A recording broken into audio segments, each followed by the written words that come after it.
Would that there were a hiding place where I am so hidden that not even the consciousness of my sin can find me. Would that there were a border, however narrow, if it still makes a separation between me and my sin.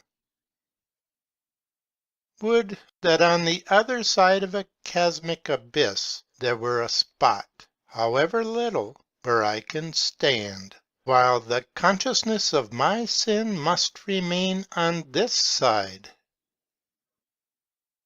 Would that there were a forgiveness that does not increase my sense of guilt, but truly takes the guilt from me, also the consciousness of it.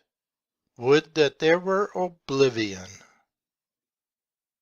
But now this is indeed the way it is, because love, Christ's love, hides a multitude of sins. Behold, everything has become new. A human being has no authority, cannot command that you shall believe, and just by commanding you with authority, help you to believe. But if it requires authority even to teach, what authority is required, even greater, if possible, than the authority that commands the heaving sea to be still? To command the despairing person, the one who in the agony of repentance is unable and does not dare to forget, the prostrate penitent who is unable and does not dare to stop staring at his guilt, what authority is required to command him to shut his eyes, and what authority is then required to command him to open the eyes of faith, so that he sees purity where he saw guilt and sin? This divine authority he alone has, Jesus Christ, whose love hides a multitude of sins.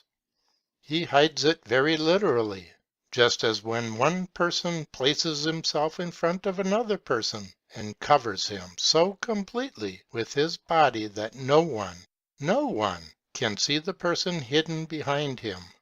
So Jesus Christ covers your sin with his holy body.